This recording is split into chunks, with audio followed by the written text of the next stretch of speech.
Good evening, everyone, and welcome to our public meeting tonight.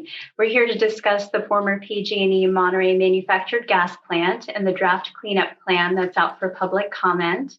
My name is Sasha Setti, and I'm a public participation specialist with the California Department of Toxic Substances Control. We are a part of Cal EPA and committed to restoring contaminated resources around the state. I'll be facilitating the public comment portion of this meeting and encourage you to provide us with feedback. This meeting is being recorded and will be posted on our website. We do have Spanish interpretation available for this meeting. Just click on the globe icon at the bottom of the screen to select the language. If anyone is in need of live transcription, please let us know and we can enable that for you. Next slide, please. Next, I'll go over some Zoom basics for this online meeting. Please do keep yourself on mute unless you'd like to speak. To unmute yourself, just click on the microphone icon on the lower left. You're welcome to turn your video on if you'd like. Just click on the camera icon at the bottom of the screen. And now let me introduce you to my colleague, Jerry Dietrich. Can you say hi, Jerry? Hi, everyone. Jerry will be providing us with tech support if needed. She's going to help us keep muted so we avoid background noise for the recording. So in case we do encounter any technical difficulties, let's try and have patience with each other. We're all still learning. And if you're unfamiliar with online meetings, we'll do our best to assist you.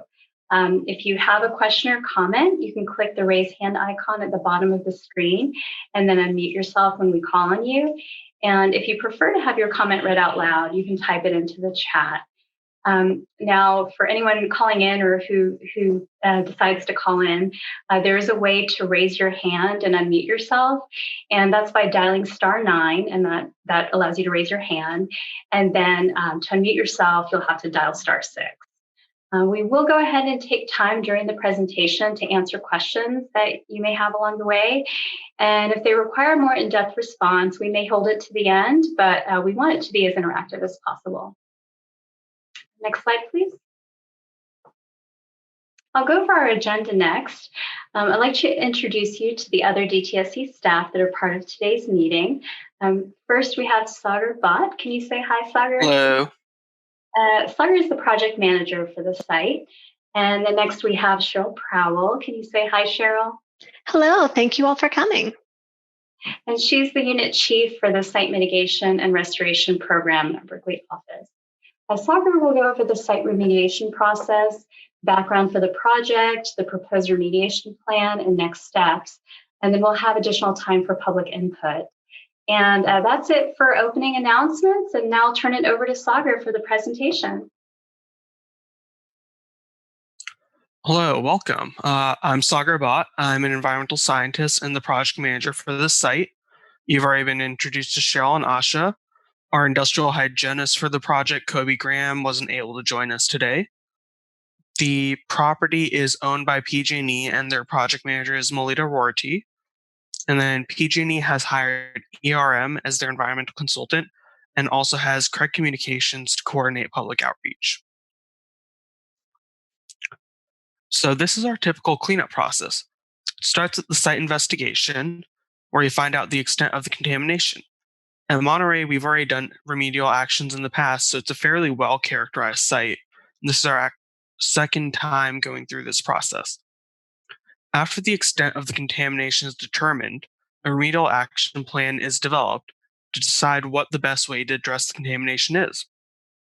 We're here in the public comment period. We finished evaluating the different options for cleanup and are now seeking feedback from the community and other stakeholders. After we received all the comments on the draft RAP and revise or finalize it, we developed the actual remedial design implementation plan. It goes over all the specific methods that would be used and what community protections would be in place. Then there's the actual field work to perform the cleanup. Once that's completed, then completion report is provided, which summarizes the work performed and all the things that were done, like confirmation sampling, to show that cleanup is done. And this is actually the second time that we're doing remediation at the site, so we kind of circled back from this remedial implementation back into this process again. Here's the site. It's located at 498 Del Monte on the corner of Del Monte and Figueroa. It's right next to the Monterey Sports Complex. Across the street, you'll see this adjacent parking lot, which we're going to refer to a few times later on in the presentation. A manufactured gas plant operated at the site from 1902 until 1929, when the arrival of natural gas made it so that the plant wasn't necessary anymore. The plant was dismantled in 1934, and PG&E began to use it as a service center. In 1965, the parcel was divided and the western parcel was sold off. That western parcel was then proposed as a location for the Monterey Sports Complex.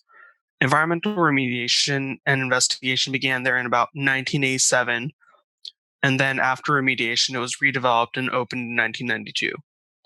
PG&E continued to use and maintain the eastern parcel, which is our site. Some remediation was performed at the site between 2010 and 2012 in the accessible portions outside the site and the parking lot across the street on Del Monte.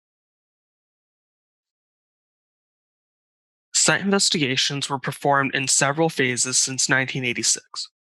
The investigations found polycyclic aromatic hydrocarbons, or PAHs, total petroleum hydrocarbons, or TPH, metals, and polychlorinated biphenyls, or PCBs, in site soils. PAHs, TPH, and metals were found in groundwater at the site, but groundwater at the site is not used for drinking water. Here you can see a limited access drill rig that's been used at the site in the past to collect soil samples. The first part of remediation at the site began in 2010 for the exterior areas of the site. You can see the exterior area of the site over here. Soils were excavated and disposed of at an appropriate permitted disposal facility. After backfilling the excavation, a 4-inch concrete cap was constructed. The next part of remediation at the site took place in the parking lot across the street. Once again, soils were excavated and transported off-site to an appropriate disposal facility. The excavation there was also backfilled, and a 4-inch concrete or asphalt cap was constructed. Here's a picture of that adjacent parking lot and the remediation that was performed. Groundwater monitoring was performed prior to remediation, and annual groundwater monitoring is being performed as part of the previous remedy. Because the site has been used as an active service center, it was not possible to address all the contamination. PG&E is currently planning to upgrade the electrical equipment, which means that the current equipment will be removed and the site will be de-energized. This changes the implementability of new remedies and gives an opportunity to address contamination in areas that were previously inaccessible. That brings us to the PRO's feasibility study / remedial action plan, or FSRAP. The FSRAP is a remedy selection document. It outlines the possible different ways to address contamination at the site and determines what is actually possible and being retained for consideration as part of the remedy and what's not possible. The FSRAP needs to clearly outline what the cleanup goals are, what kind of work will be done, and a schedule for completion of the cleanup work. After the explanation about why there's a preferred alternative, the FSRAP also requires public review and feedback. Here's the 9 criteria for remedies proposed in the FSRAP. The remedies are directly compared to one another in each of these categories. They include things such as compliance with state and federal requirements, how effective it will be in the long term, how effective it will be in the short term, if the treatment will actually reduce contamination, how readily the cleanup can be implemented, whether the community and other regulatory agencies approve of the cleanup methods proposed, and how protective of human health and the environment it will be overall. For this site, there's only 2 alternatives that actually work. We always include a no action alternative, which serves as a baseline to compare all the other alternatives with. Doing nothing wouldn't really be more protective than doing something. So here, alternative 2, excavation disposing of the contaminated soils and off-site disposal facilities is a preferred remedy. We discussed different options as well, but they wouldn't have been implementable at the site. Alternative 2 consists of excavating over approximately 0.6 acres of the site. The depths go to approximately 9 feet below ground surface, but it varies across the planned excavation area. The excavated soils would be loaded onto trucks and transported off-site to appropriate permanent disposal facilities. After excavation is completed, clean fill material would be brought in, and the site would be prepared for the substation upgrades. The groundwater monitoring wells from the previous remedy had to be removed for the site upgrades, and they would be replaced following completion of the cleanup. Some areas of the site may continue to be inaccessible for various reasons, such as equipment that can't be moved or soil that's too close to the wall and would affect stability.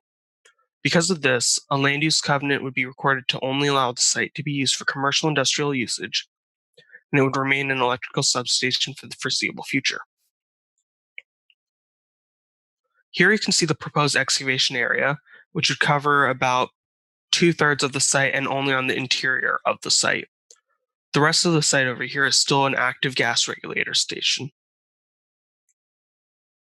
There would be a number of different community measures in place on top of the site-specific health and safety plan for the safety of the construction workers. There would be things like a dust and odor control plan, perimeter air monitoring, noise and vibration controls, and more. Work areas would be fenced off, and signs would be posted to have contact information. There would be air monitoring stations placed around the site to make sure that dust isn't going off-site and into the neighborhood. And here you can see a typical air monitoring device which would be used during the work. Water and other suppressants would be used to make sure that dust and odors aren't leaving the site. There would be covering on the truck and washing stations to make sure that dirt isn't getting out, and then things like rumble strips here to make sure that dirt isn't being tracked out when the trucks leave the site. If the cleanup is approved, then we would perform additional outreach in between the approval and start of work. Work notice would be distributed before the start of work. We would work closely with the Monterey Sports Complex. Any interested parties would be briefed on the project and given updates as necessary. If necessary, there would be staff on site to address any potential issues that the community has. Signage would be posted along the fences and walls around the site with appropriate contact information so that community members can get other information if needed. Here you can see the route that the trucks would take to get onto the site and how they would exit. You can see that they enter up from Del Monte and turn left onto Figueroa before entering the site. Then they leave the site by going onto Figueroa and turning back onto Del Monte. On average, there would be 30 round trips daily. There would never be more than 50 round trips in any given day. All the trucks would have roller top tarps on them to make sure that any dust or dirt in the trucks aren't leaving. The work involving truck traffic would last about 3 months. There will be signage and flaggers present on the site to manage truck traffic whenever work is occurring. Here you can see the route that the trucks would take to leave the site, and they would go to the off-site disposal facilities taking Del Monte until they reach Canyon Del Rey and eventually head onto the freeway. Part of the remediation process is ensuring that the project complies with the California Environmental Quality Act. We evaluated whether the work needed to perform the cleanup would have impacts on the environment. There are 20 different categories of potential impacts that we looked at in our initial study, which include air quality, water quality, noise, transportation, traffic, and more. Based on the initial study, we found that the proposed remedial action plan would not have a significant impact on the environment. Because of this finding, we're prepared to propose negative declaration. Both the initial study and negative declaration are currently available for public review.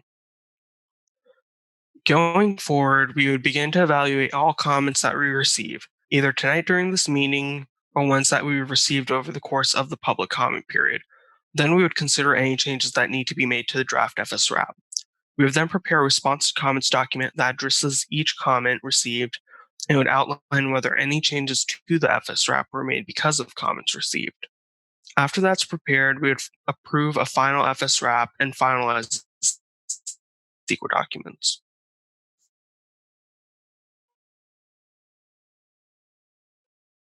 Here's a rough schedule for the work to go through all the comments and finish the response to comments before the end of spring. We would approve the FSRAP shortly after that.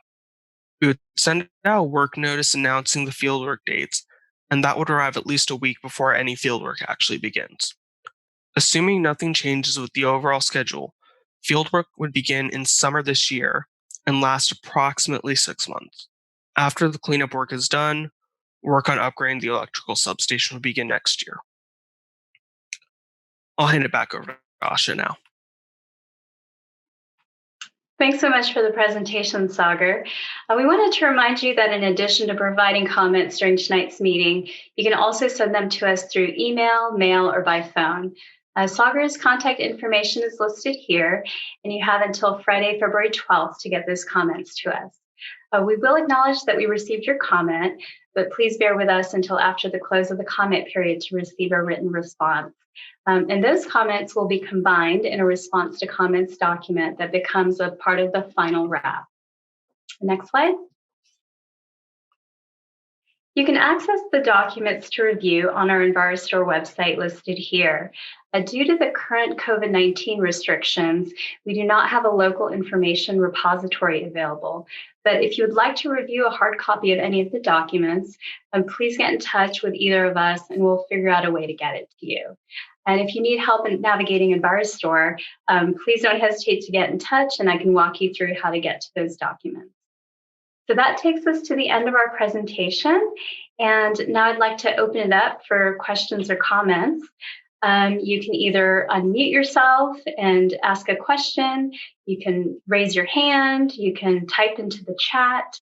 If you have any specific questions about the information that was presented just now, or if you have just any general questions about the remediation work, we're happy to take any and all of those questions. So I'll give you a couple of minutes if you have any questions for us, and we'd be happy to have that discussion with you.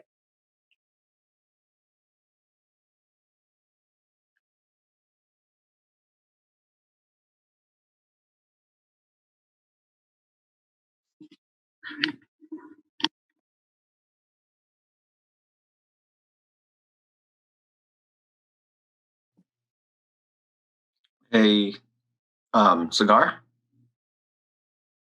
Hi, Yes. Tony. Hey, this is Tony with the City of Monterey. Who would be a good, I guess you're the project manager. Would you be the main point of contact for that project as far as site conditions and coordination with various city projects that are going to be going on in the area this coming year? I am the main DTSC contact.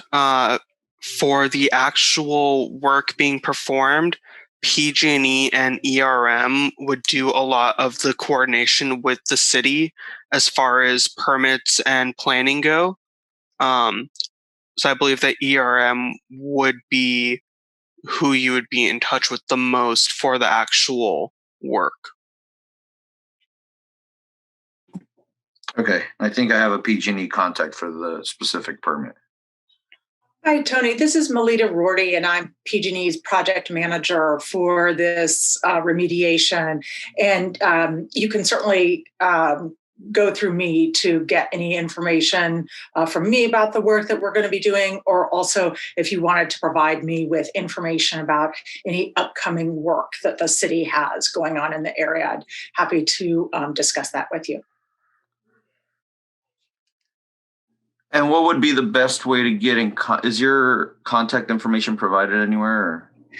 Or? It's not on these slides. Can I go to the city website and get your information? You can put it in the chat box. Okay, let me put it in the chat box. Thank you. That'd be great. We're going to be starting a storm drain project on Franklin and Figueroa there. Okay. We're actually starting that here when the rain calms down.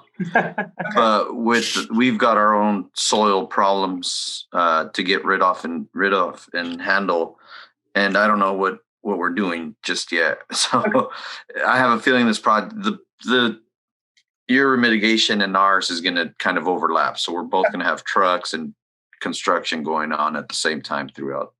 Tony, what's the general duration? This is John Cavanaugh with ERM. What's your general duration? You say you're starting in the near future? Yeah, it's supposed to be about 3 months. About 3 months ago. And yeah, right. Now it's the middle of winter. Good time to do it. Yeah. Yeah, exactly. Now let's hurry up and finish storm drain stuff. But we're potholing, and there's two different PG&E permits that I'm working with. I believe it's Sharon at PG&E and Katrina, two different PM numbers. And there's some, aside from the DTSC mitigation, I believe there's other conduit work and trenching and stuff that's going on, site improvements and stuff that are going on throughout the neighborhood, I guess, or throughout the area there around the sports center. Right. We have some work going on there right now. So our timeline is going to vary. We're targeting to be done by, I'd say, Memorial Day, but realistically, I don't know that we will be. Okay. It sounds like we certainly should coordinate and see where the overlaps are. Yeah. Yeah. Tony, just confirming you got Melita's information in the chat box.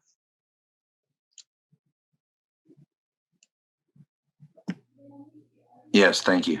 Perfect.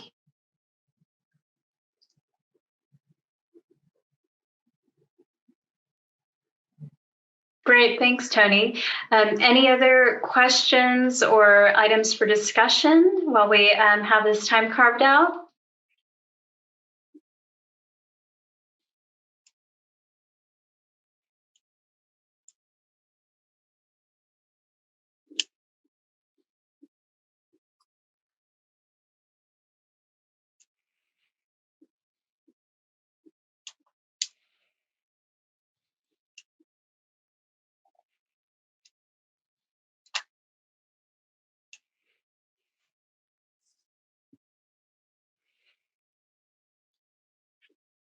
I'll give it another minute or so, and then after that, we'll just plan on concluding our meeting, and we'll have the recording of this meeting available. And we look forward to hearing from you through the 12th and continuing our discussion about the site. I'm going to include my information on the chat in case anybody needs it. Yes, please do. I'm the construction manager for the city of Monterey. So if there's any issues with our construction project or any other permitting work, I should be notified of it, I guess. So I know, just in case anybody needs it, you can distribute my contact information as needed. Great. And Tony, were you on our list? Did you receive the meeting information by email? No, it was forwarded to me by our public works director. Okay, great. So yeah, please do provide your contact information, and we'll be sending out updates on the site. You will receive the work notice. I'm happy to add you to our mailing list if you'd like a hard copy. I don't know if you're going into the office to collect mail these days, but yeah, I'm happy to add you to both mailing and email lists. Asha, I also want you to remember PG&E sends out the week ending report, so it'd probably be good to get those to Tony as well. Okay, great. So Tony, you'll be added to the DTSC's email list, and then also PG&E's, they have a weekly email list. Is that the same weekly list that you guys send out with all the upcoming work for like the city of Monterey kind of area spreadsheet? No, Tony, this is PG&E specific for this project, and it says what work we did, what work PG&E will be doing for this project, air monitoring results, and who to contact for more information. So it would probably be good just for you to see it and share it with your construction team as part of your coordination efforts. Perfect. Yeah, great.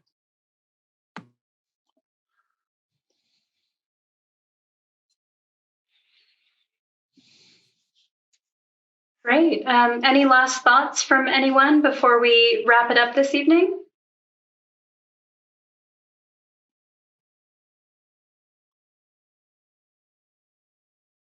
All right, then. In that case, we'll go ahead and conclude our public meeting tonight. We look forward to hearing from you, and we hope to see you in person one day soon. Take care, everyone. Have a good night.